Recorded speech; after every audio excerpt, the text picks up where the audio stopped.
ಅಂತ ಪ್ರಶ್ನೆ ಪತ್ರಿಕೆ ಇನ್ನೂ ಕೆಲವು ಜಿಲ್ಲೆಗಳಲ್ಲಿ ಆಗಲಿದೆ. ಸೊ ಗಣಿತದ ಅರ್ಧ ವಾರ್ಷಿಕ ಪರೀಕ್ಷೆ. ಸೊ ಆಲ್ರೆಡಿ ಒಂದು ಕ್ವಶನ್ ಪೇಪರ್ ಅನ್ನು ಹಾಕಿದ್ದೀನಿ, ಮೋಸ್ಟ್ ಎಕ್ಸ್ಪೆಕ್ಟೆಡ್ ಕ್ವಶನ್ ಹಾಕಿದ್ದೀನಿ. ಇವಾಗ ಕ್ವಶನ್ ಪೇಪರ್ ಸಹಿತ ಕೂಡ ಪೋಸ್ಟ್ ಮಾಡ್ತಿದ್ದೀನಿ. ಸೊ ಕ್ವಶನ್ ಪ್ಯಾಟರ್ನ್ ಅನ್ನು ಅರ್ಥೈಸಿಕೊಂಡು ಹೋಗಿ ಚೆನ್ನಾಗಿ, ಯಾಕಂದ್ರೆ ಪ್ಯಾಟರ್ನ್ ರಿಪೀಟ್ ಆಗ್ತಕ್ಕಂಥ ಚಾನ್ಸಸ್ ತುಂಬಾನೇ ಇದಾವೆ. ವಿಡಿಯೋನ ಲೈಕ್, ಶೇರ್ ಹಾಗೂ ಸಬ್ಸ್ಕ್ರೈಬ್ ಮಾಡಲಿಕ್ಕೆ ಮರೆಯದಿರಿ. ನಮ್ಮದೇ ಒಂದು ವಾಟ್ಸಪ್ ಚಾನಲ್ ಅದ, ಅದರ ಲಿಂಕ್ ಸಹಿತ ಕೊಟ್ಟಿದ್ದೀನಿ, ಅದಕ್ಕೂ ಕೂಡ ಬಂದು ಜಾಯ್ನ್ ಆಗಿ. ನಮ್ಮದೇ ಒಂದು ಟೆಲಿಗ್ರಾಮ್ ಗ್ರೂಪ್ನ ಲಿಂಕನ್ನು ಸಹಿತ ಕೊಟ್ಟಿದ್ದೀನಿ, ಅದಕ್ಕೂ ಕೂಡ ಜಾಯ್ನ್ ಆಗಿ ಅಂತ ಹೇಳ್ತಾ. ಸೊ ಮ್ಯಾಥ್ಸ್ ಅಲ್ಲಿ ವೆರಿ ಇಂಪಾರ್ಟೆಂಟ್ ಆಗಿರ್ತಕ್ಕಂಥ ರಿಪೀಟೆಡ್ ಆಗ್ತಕ್ಕಂಥ ಕ್ವಶನ್ಸ್ ಅಂದ್ರೆ ಇವುಗಳಲ್ಲಿ ಯಾವುದು ಭಾಗಲಬ್ಧ ಸಂಖ್ಯೆ? √5 ಪೈ 4/6 0/4. ಎರಡನೇ ಪ್ರಶ್ನೆ, ಯಾವುದು ಸರಿಯಾದ ಸಂಬಂಧವಾಗಿದೆ? a⁴m into b⁴n = ab⁴m+n. a⁴m into a⁴n = am+n. C a⁴m into a⁴n = am+n. D a⁴m into a⁴n = amn ಅಂತಕ್ಕಂಥದ್ದು ಇದೆ. ನೆಕ್ಸ್ಟ್ ಬಹುಪದೋಕ್ತಿಯ ಶೂನ್ಯತೆ ಕಂಡುಹಿಡಿಯಲಿಕ್ಕೆ ಕೇಳಿದ್ದಾರೆ. p in the bracket x = 3x + 7, a 7/3, b -3/7, c -7/3, d -7. So 4x³ + 0x³ -0x5 + 5x + 7 ಇದರಲ್ಲಿ ಬಹುಪದೋಕ್ತಿಯ ಮಹತ್ತಮ degree ಎಷ್ಟು ಅಂತ ಕೇಳಿದರೆ ಎಲ್ಲಕ್ಕಿಂತ ಹೆಚ್ಚು 5 ಇದೆ. ಸೊ ಇದು 5 ಅಂತಕ್ಕದ್ದೇ ಆಗ್ತದೆ. ಐದನೇ ಪ್ರಶ್ನೆಯಲ್ಲಿ ಕೋನ AOC ಪ್ಲಸ್ ಕೋನ BOD = 85 ಡಿಗ್ರಿ ಆದರೆ ಕೋನ COD ಯ ಬೆಲೆ ಎಷ್ಟು ಅಂತ ಕೇಳಿದ್ದಾರೆ. ಆರನೇ ಪ್ರಶ್ನೆ, ತ್ರಿಭುಜ ABC ಯಲ್ಲಿ AB = AC, ಕೋನ ABC = 35 ಡಿಗ್ರಿ ಮತ್ತು AD ಮಧ್ಯರೇಖೆ ಆದರೆ ಕೋನ BAD ಎಷ್ಟು? ಮುಂದೆ ಈ ಕೆಳಗಿನವುಗಳಲ್ಲಿ ಯಾವುದರ ಕರ್ಣಗಳು ಕಡ್ಡಾಯವಾಗಿ ಅಭಿಮುಖ ಕೋನಗಳನ್ನು ಅರ್ಧಿಸುತ್ತದೆ? ಮುಂದೆ ಪ್ರಶ್ನೆ ಇತ್ತು, ತ್ರಿಭುಜ ರಚನೆಗಾಗಿ 3 ಬಾಹುಗಳನ್ನು ನೀಡಲಾಗಿದೆ, ಇವುಗಳಲ್ಲಿ ತ್ರಿಭುಜ ರಚನೆ ಮಾಡಲು ಸಾಧ್ಯವಿಲ್ಲದ ಅಳತೆಗಳು ಅಂತ ಕೇಳಿದ್ದಾರೆ. ಇನ್ನು ಎಸ್ ನೇರವಾಗಿ ಬರೀತಕ್ಕಂಥ ಪ್ರಶ್ನೆಗಳಲ್ಲಿ a+b³ ಅನ್ನು ವಿಸ್ತರಿಸಿ ಬರೀಬೇಕು. 90 ಡಿಗ್ರಿಗಿಂತ ಕಡಿಮೆ ಅಳತೆ ಹೊಂದಿರುವ ಕೋನಕ್ಕೆ ಏನಂತ ಕರೀತಾರೆ? 2/√5 ಛೇದ ಅಕರ್ಣೀಕರಣಗೊಳಿಸಬೇಕು. ಚಿತ್ರದಲ್ಲಿ ಶೃಂಗಾಭಿಮುಖ ಕೋನಗಳ ಜೋಡಿಗಳನ್ನು ಬರೀಬೇಕಿತ್ತು. x = y ಮತ್ತೆ x+10 = y+10 ಆದರೆ ಈ ಹೇಳಿಕೆ ಆಧರಿಸಿರೋ ಸ್ವಯಂ ಸಿದ್ಧಾಂತವನ್ನು ಬರೀರಿ. p in the bracket x = x³ ಆದಾಗ p in the bracket -1 ನ ಬೆಲೆ ಎಷ್ಟು? 15ನೇ ಪ್ರಶ್ನೆ, ಈ ಚಿತ್ರದಲ್ಲಿ ಅತಿ ಚಿಕ್ಕ ಮತ್ತು ಅತಿ ದೊಡ್ಡ ಬಾಹುಗಳನ್ನು ಹೆಸರಿಸಬೇಕಾಗಿತ್ತು. ಇನ್ನು 16ನೇ ಪ್ರಶ್ನೆ, 2 ಕರ್ಣಗಳು ಸಮನಾಗಿರುವ ಚತುರ್ಭುಜಗಳೆಲ್ಲವನ್ನ ಹೆಸರಿಸಬೇಕಿತ್ತು.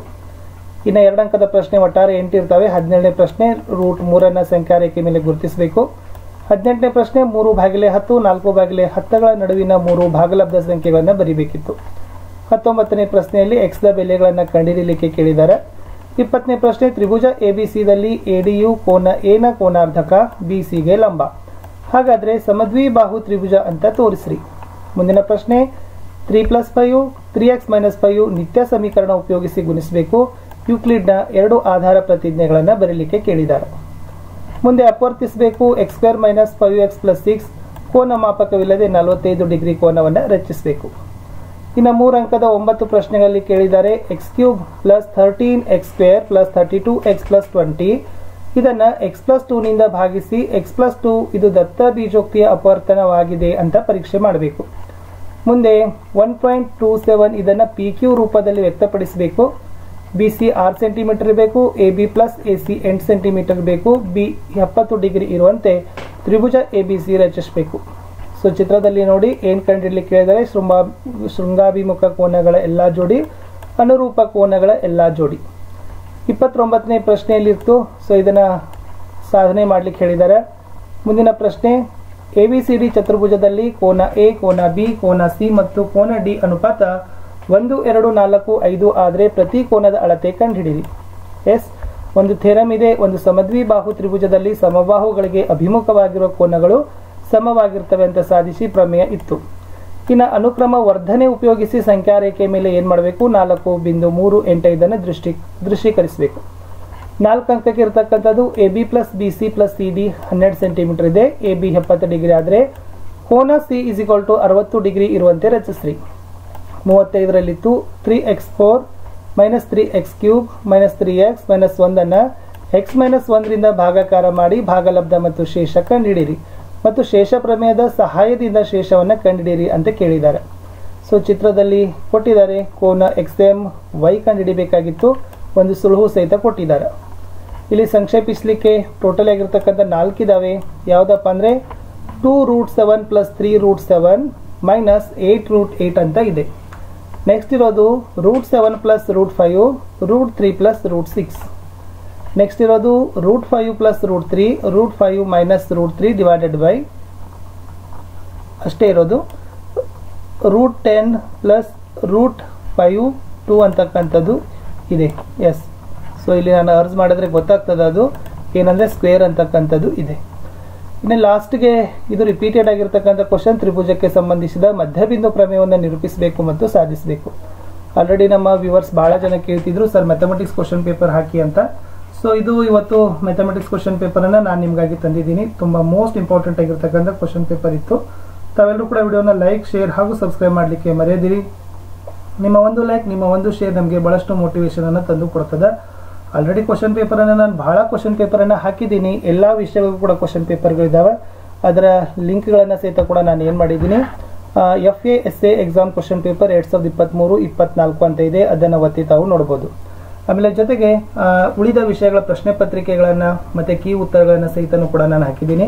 ಆಲ್ರೆಡಿ ನಿಮಗೆ ಇಲ್ಲಿರ್ತಕ್ಕಂಥ ಇಂಪಾರ್ಟೆಂಟ್ ಲೆಕ್ಕಗಳ ಉತ್ತರಗಳನ್ನು ಹಾಕಿದ್ದೀನಿ. ಬಹು ನಿರೀಕ್ಷಿತ ಪ್ರಶ್ನೆಗಳು ಉತ್ತರಗಳೊಂದಿಗೆ ಅಂತ ಒಂದು ವಿಡಿಯೋ ಇದೆ, ಅದನ್ನು ತಾವೆಲ್ಲರೂ ಕೂಡ ನೋಡಬೇಕು, ನಿಮ್ಮ ಗೆಳೆಯರಿಗೆ ಶೇರ್ ಮಾಡಬೇಕು. ಚೆನ್ನಾಗಿ ಲೆಕ್ಕ ಪ್ರಾಕ್ಟೀಸ್ ಮಾಡಿ. ಅಷ್ಟೇನು ಕಷ್ಟಕರವಾಗಿರ್ತಕ್ಕಂಥ ನಿಮಗೆ ಪರೀಕ್ಷೆ ಇರೋದಿಲ್ಲ, ಯಾಕೆಂದರೆ ಆಲ್ರೆಡಿ ನೀವೆಲ್ಲ 2 FA ಎಕ್ಸಾಮ್ಗಳನ್ನು ಬರೆದಿದ್ದೀರಿ, ಅದರಲ್ಲೆಲ್ಲ ನಿಮ್ಮ ನಾಲೆಜು ಇದೆ. ಸೊ ನಿಮಗೆ ಗೊತ್ತಿದೆ ಯಾವೆಲ್ಲ ಇಂಪಾರ್ಟೆಂಟ್ ಕ್ವಶನ್ಸ್ ಇದಾವಂತ. ಬಟ್ ನಾವಿಲ್ಲಿ ಬೇರೆ ಬೇರೆ ಡಿಸ್ಟ್ರಿಕ್ಗಳಲ್ಲಿ ಆಗ್ತಕ್ಕಂಥ ಕ್ವಶನ್ ಪೇಪರ್ಗಳಲ್ಲಿ ಯಾವ ಥರದ ಪ್ರಶ್ನೆಗಳು ಬರ್ತಾ ಇದ್ದಾವೆ ಅನ್ನೋದನ್ನು ನಾವು ನಿಮಗೆ ಡಿಸ್ಕಷನನ್ನು ಮಾಡ್ತಾ ಇದ್ದೀವಿ. ಇದು ಭಾಳ ಇಂಪಾರ್ಟೆಂಟ್ ಆಗಿರ್ತಕ್ಕಂಥ ಕ್ವಶನ್ ಪೇಪರ್ ಇತ್ತು. ಸೊ ಜಸ್ಟ್ ನನಗೆ ರೀಚ್ ಆಯಿತು, ಆವಾಗ ಅದಕ್ಕೆ ನಾನು ನಿಮಗೆ ಪೋಸ್ಟ್ ಮಾಡ್ತಿದ್ದೀನಿ. ಸೊ ಮತ್ತೆ ಸಿಕ್ಕಿದ್ರೆ ಮತ್ತೆ ಬೇರೆ ವಿಷಯಗಳ ವಿಡಿಯೋಗಳನ್ನು ಸಹಿತ ಹಾಕ್ತೀವಿ. ತಾವೆಲ್ಲರೂ ಕೂಡ ವಿಡಿಯೋಗಳನ್ನು ಲೈಕ್, ಶೇರ್ ಹಾಗೂ ಸಬ್ಸ್ಕ್ರೈಬ್ ಮಾಡಲಿಕ್ಕೆ ಮರಿಬಾರ್ದು. ಸೊ ಮೊದಲೇ ಹೇಳಿದಾಗೆ ನನ್ನದೇ ಒಂದು ವಾಟ್ಸಪ್ ಚಾನಲ್ ಇದೆ, ಅದರ ಲಿಂಕನ್ನು ಸಹಿತ ಡಿಸ್ಕ್ರಿಪ್ಷನ್ ಬಾಕ್ಸ್ನಲ್ಲಿ ಕೊಟ್ಟಿದ್ದೀನಿ. ಆಮೇಲೆ ನನ್ನದೇ ಆಗಿರ್ತಕ್ಕಂಥ ಒಂದು ಟೆಲಿಗ್ರಾಮ್ ಗ್ರೂಪ್ ಅದ, ಅದರ ಲಿಂಕನ್ನು ಸಹಿತ ಕೊಟ್ಟಿದ್ದೀನಿ. ಅವೆರಡಕ್ಕೂ ಕೂಡ ಬಂದು ಜಾಯ್ನ್ ಆಗಿ ಅಂತ ಹೇಳ್ತಾ, ಸೊ ನಿಮ್ಮೆಲ್ಲ ಲೈಕ್, ಶೇರ್ಗಳನ್ನು ನಾವು ಹೆಚ್ಚು ಇಷ್ಟಪಡ್ತೀವಿ. ಬೇರೆ ಬೇರೆ ವಿಡಿಯೋಗಳನ್ನು ತಾವೆಲ್ಲರೂ ಕೂಡ ನೋಡಬೇಕು ಅಂತ ಭಾವಿಸ್ತಾ, ಸೊ ನೋಡುವ ಮತ್ತೆ ಸಿಗ್ತೀನಿ ಇನ್ನೊಂದು ವಿಷಯದ ವಿಡಿಯೋಗಳಲ್ಲಿ. ಅಲ್ಲಿವರೆಗೂ ಟೇಕ್ ಕೇರ್, ಬಾಯ್. ನಿಮ್ಮ ಸಂದೇಹಗಳಿದ್ದಾಗಲೂ ಪಿನ್ ಮಾಡಿದರೆ ಖಂಡಿತವಾಗಿ ರಿಪ್ಲೈಗಳನ್ನು ಹಾಕ್ತಾರೆ.